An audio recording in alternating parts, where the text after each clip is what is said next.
ಮಿತ್ರರೇ ನಮಸ್ಕಾರ. ಮಿತ್ರರೇ, ರಷ್ಯಾ ಉಕ್ರೇನ್ ಯುದ್ಧ ಶುರುವಾಯಿತಲ್ಲ, ಅದಾದ ಬಳಿಕ ಭಾರತದ ಮೇಲೆ ಪಾಶ್ಚಿಮಾತ್ಯ ಜಗತ್ತು ವಿಪರೀತವಾಗಿ ಒತ್ತಡ ಹಾಕಿದ್ದಾವೆ.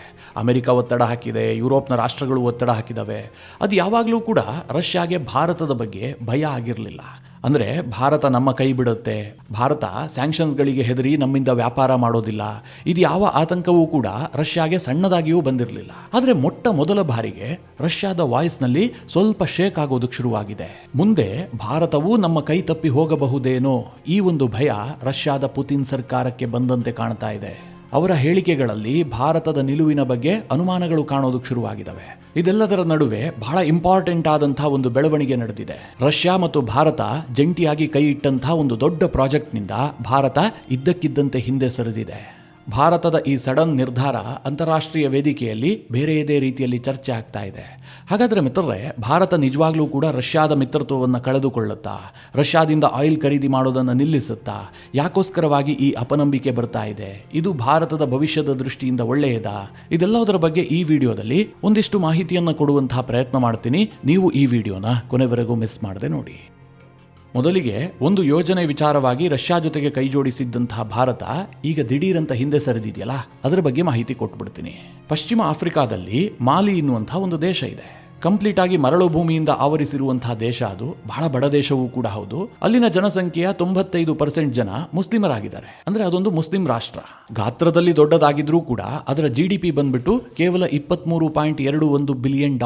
ಹೀಗಾಗಿ ಆ ದೇಶದ ಜೀವನ ಹೇಗಿರಬಹುದು ಅಂತ ನೀವೇ ಊಹೆ ಮಾಡಿಕೊಳ್ಳಬಹುದು.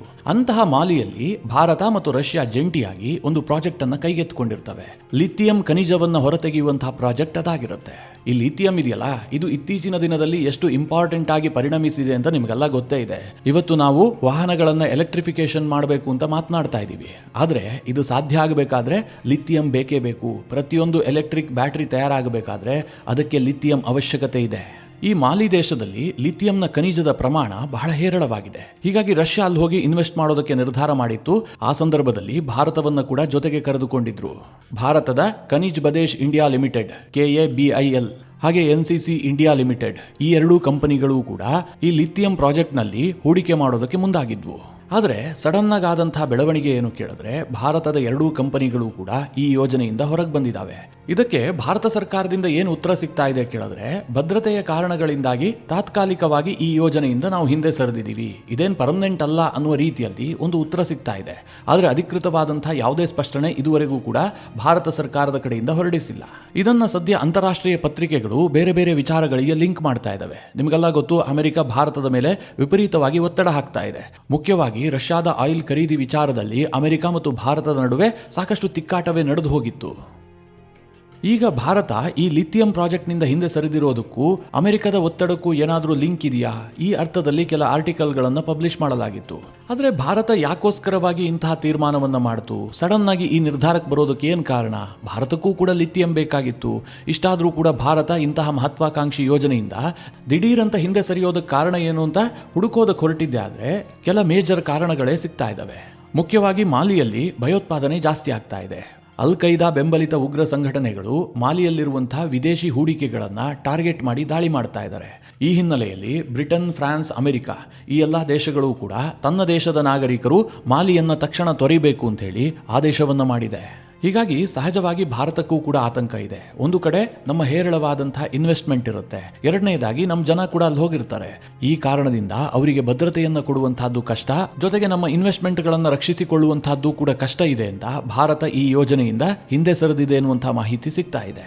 ಇದಿಷ್ಟು ಲಿಥಿಯಂ ಪ್ರಾಜೆಕ್ಟ್ ವಿಚಾರವಾದರೆ, ಭಾರತದಲ್ಲಿ ಈ ಶೆರ್ಪಾ ಸಭೆ ನಡೀತಿರುವ ಬಗ್ಗೆ ನಿಮಗೆ ಮಾಹಿತಿ ಕೊಟ್ಟಿದ್ದೆ. ಬ್ರಿಕ್ಸ್ನ ಅಂಗವಾಗಿ ನಡೀತಾ ಇರುವಂತಹ ಸಭೆಗಳಿದು. ಬ್ರಿಕ್ಸ್ನ ಅಜೆಂಡಾ ಏನಿರಬೇಕು ಅಂತ ಅದನ್ನು ಸೆಟ್ ಮಾಡೋದಕ್ಕೋಸ್ಕರವಾಗಿ ಬ್ರಿಕ್ಸ್ ದೇಶದ ಪ್ರತಿನಿಧಿಗಳು ಈ ಶೆರ್ಪಾ ಸಭೆಯಲ್ಲಿ ಭಾಗಿಯಾಗ್ತಾರೆ. ಈ ಶೆರ್ಪಾ ಸಭೆಗೋಸ್ಕರವಾಗಿ ರಷ್ಯಾದ ವಿದೇಶಾಂಗ ಇಲಾಖೆಯ ಉಪಸಚಿವ ಭಾರತಕ್ಕೆ ಭೇಟಿ ಕೊಟ್ಟಿದ್ರು. ಅವರು ಅಮೆರಿಕ ಮತ್ತು ಭಾರತದ ಟ್ರೇಡ್ ಡೀಲ್ನ ವಿಚಾರವಾಗಿ ಕೊಟ್ಟಂತಹ ಒಂದು ಹೇಳಿಕೆ ಈಗ ಭಾರಿ ಸದ್ದು ಮಾಡ್ತಾ ಇದೆ. ರಷ್ಯಾ, ಭಾರತ ಮತ್ತು ಅಮೆರಿಕ ನಡುವೆ ಆದಂತಹ ಈ ಟ್ರೇಡ್ ಡೀಲ್ನಿಂದ ಎಷ್ಟು ಭಯಗೊಂಡಿದೆ ಅನ್ನೋದನ್ನು ಕೂಡ ಇದು ಸೂಚಿಸ್ತಾ ಇದೆ. ಅಷ್ಟಕ್ಕೂ ರಷ್ಯಾದ ಸಚಿವರು ಹೇಳಿದ್ದೇನು ಕೇಳಿದ್ರೆ, ಅಮೆರಿಕ ಮತ್ತು ಭಾರತದ ನಡುವಿನ ಒಪ್ಪಂದ ಇದೆಯಲ್ಲ, ಇದು ದೆಹಲಿ ಮತ್ತು ಮಾಸ್ಕೋದ ಸಂಬಂಧಗಳಿಗೆ ಯಾವುದೇ ರೀತಿಯಲ್ಲಿ ಹಾನಿ ಮಾಡಬಾರದು ಎಂಬುದು ನಮ್ಮ ಆಶಯ ಆಗಿದೆ.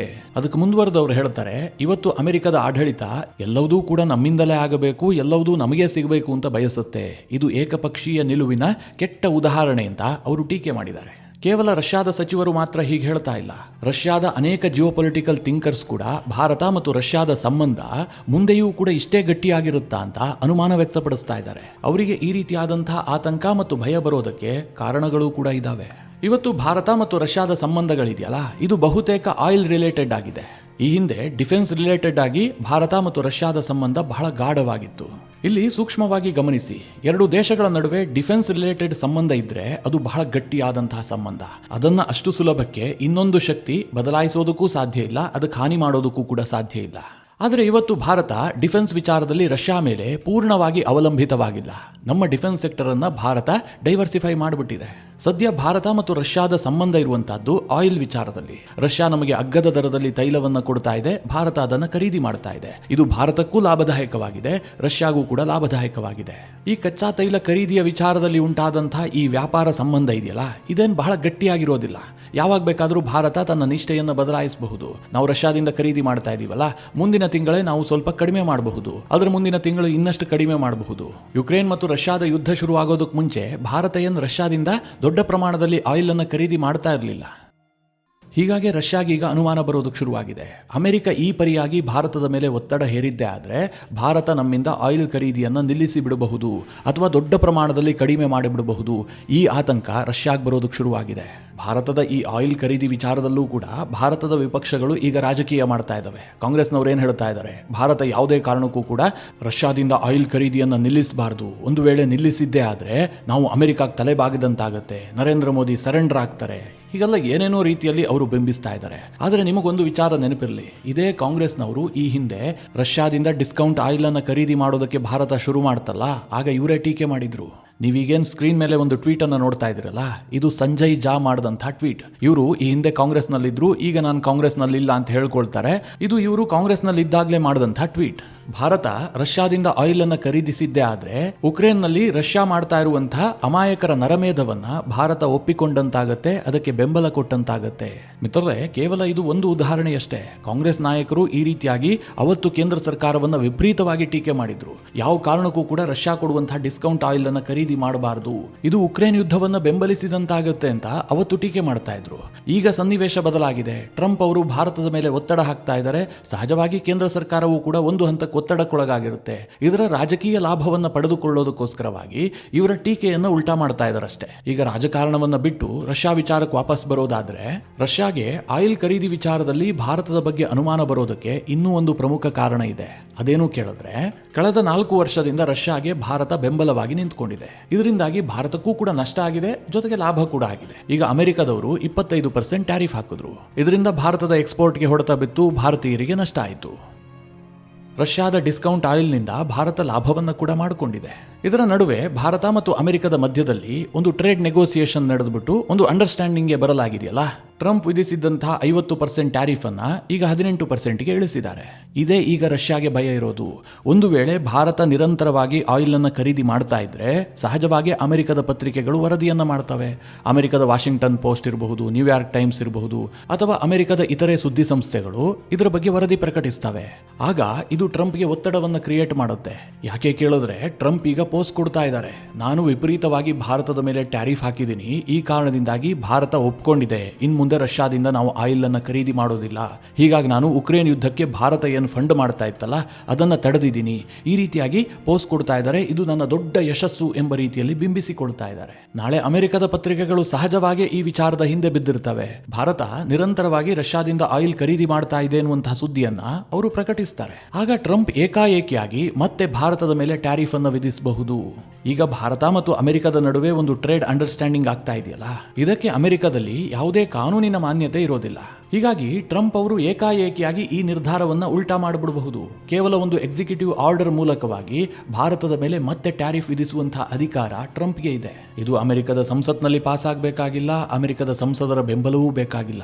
ಇದು ಸಹಜವಾಗಿ ರಷ್ಯಾಗೆ ಸ್ವಲ್ಪ ಆತಂಕ ತಂದಿಟ್ಟಿದೆ. ಅವರ ಮಾತುಗಳಲ್ಲೂ ಕೂಡ ಇದು ವ್ಯಕ್ತವಾಗ್ತಾ ಇದೆ. ಇವತ್ತು ರಷ್ಯಾ ಮತ್ತು ಭಾರತದ ಸಂಬಂಧ ಇದೆಯಲ್ಲ, ಇದು ಇಂಪಾರ್ಟೆಂಟ್, ಅದರಲ್ಲೇನು ಡೌಟ್ ಇಲ್ಲ. ಇಲ್ಲ. ಆದರೆ ರಷ್ಯಾ ಭಾರತವನ್ನು ಬೆದರಿಸುವಂತಹ ಸ್ಥಿತಿಯಲ್ಲಿಲ್ಲ. ಇದಕ್ಕೆ ಕಾರಣ ಏನು ಕೇಳಿದ್ರೆ, ಭಾರತದೊಂದಿಗಿನ ವ್ಯಾಪಾರದಿಂದಾಗಿ ರಷ್ಯಾಗೆ ಲಾಭ ಆಗ್ತಾ ಇದೆಯೇ ಹೊರತು ಭಾರತಕ್ಕೆ ಹೆಚ್ಚಿನ ಲಾಭ ಆಗ್ತಾ ಇಲ್ಲ. ಅದೇ ಅಮೆರಿಕ ಮತ್ತು ಭಾರತದ ವ್ಯಾಪಾರ ಇದೆಯಲ್ಲ, ಇದು ಭಾರತಕ್ಕೆ ಲಾಭದಾಯಕ. ಭಾರತಕ್ಕೆ ಬಿಲಿಯನ್ಸ್ ಆಫ್ ಡಾಲರ್ ಹರಿದು ಬರುತ್ತೆ. ಉದಾಹರಣೆಗೆ ಹೇಳಬೇಕು ಅಂತಂದ್ರೆ, ಇತ್ತೀಚೆಗೆ SBI ಒಂದು ರಿಪೋರ್ಟ್ ಅನ್ನು ರಿಲೀಸ್ ಮಾಡ್ತು. ಅದೇನು ಹೇಳ್ತಾ ಇದೆ ಅಂತಂದ್ರೆ, ಸದ್ಯ ಭಾರತ ಮತ್ತು ಅಮೆರಿಕದ ನಡುವೆ ಈ ಟ್ರೇಡ್ ಡೀಲ್ ಆಯ್ತಲ್ಲ, ಇದರ ಪರಿಣಾಮವಾಗಿ ಈಗ ಭಾರತ ಅಮೆರಿಕದಿಂದ $40 ಬಿಲಿಯನ್ ಟ್ರೇಡ್ ಸರ್ಪ್ಲಸ್ ಅನ್ನು ಹೊಂದಿದೆಯಲ್ಲ, ಇದು ಮುಂದಿನ ದಿನಗಳಲ್ಲಿ $90 ಬಿಲಿಯನ್ ಏರಿಕೆ ಆಗತ್ತೆ. $90 ಬಿಲಿಯನ್ ಟ್ರೇಡ್ ಸರ್ಪ್ಲಸ್ ಅನ್ನು ಹೊಂದುವಂತಹದ್ದು ಏನು ಸಣ್ಣ ವಿಚಾರವೇ? ಹೀಗಾಗಿ ಅಮೆರಿಕದ ವ್ಯಾಪಾರವನ್ನ ಭಾರತ ಬಹುಕಾಲ ಕಳೆದುಕೊಳ್ಳೋದಕ್ಕೆ ಸಾಧ್ಯವೇ ಇಲ್ಲ. ಅದು ಭಾರತಕ್ಕೆ ಭಾರಿ ಆರ್ಥಿಕ ಹಾನಿಯನ್ನು ಉಂಟು ಮಾಡುತ್ತೆ. ಇನ್ನೊಂದು ಕಡೆಯಲ್ಲಿ ರಷ್ಯಾ ಭಾರತವನ್ನ ಬೆದರಿಸೋದಕ್ಕೆ ಸಾಧ್ಯ ಇಲ್ಲ ಅನ್ನೋದಕ್ಕೆ ಇನ್ನೊಂದು ಕಾರಣವೂ ಕೂಡ ಇದೆ. ಇವತ್ತು ರಷ್ಯಾಗೆ ಬಹುತೇಕ ಇಂಪಾರ್ಟೆಂಟ್ ಮಾರುಕಟ್ಟೆಗಳು ಬಂದಾಗಿದ್ದಾವೆ. ಅಮೆರಿಕದ ಮಾರುಕಟ್ಟೆ ಕ್ಲೋಸ್ ಆಗಿದೆ, ಯುರೋಪ್ನ ಬಾಗಿಲು ಬಂದಾಗಿದೆ. ಚೈನಾ ಮತ್ತು ರಷ್ಯಾದ ನಡುವೆ ಬಹಳ ದೊಡ್ಡ ವ್ಯಾಪಾರ ನಡೀತಾ ಇದ್ರೂ ಕೂಡ ಅದು ಚೈನಾಗೆ ಲಾಭದಾಯಕವೇ ಹೊರತು ರಷ್ಯಾಗಷ್ಟು ಲಾಭದಾಯಕವಲ್ಲ. ಸದ್ಯ ರಷ್ಯಾಗೆ ಲಾಭದಾಯಕವಾಗ್ತಾ ಇರುವಂತಹ ಬಹುದೊಡ್ಡ ವ್ಯಾಪಾರ ಅಥವಾ ಬಹುದೊಡ್ಡ ಮಾರುಕಟ್ಟೆ ಯಾವುದಾದ್ರೂ ಇದ್ರೆ ಅದು ಭಾರತ ಮಾತ್ರ. ಇಂತಹ ಸನ್ನಿವೇಶದಲ್ಲಿ ಭಾರತಕ್ಕೆ ಧಮಕಿ ಹಾಕೋದಕ್ಕೆ ಹೋದ್ರೆ ಈ ಸಂಬಂಧ ಕೂಡ ಶೇಕ್ ಆಗುತ್ತೆ. ಹೀಗಾಗಿ ಅದನ್ನ ರಷ್ಯಾ ಇಷ್ಟಪಡೋದಿಲ್ಲ.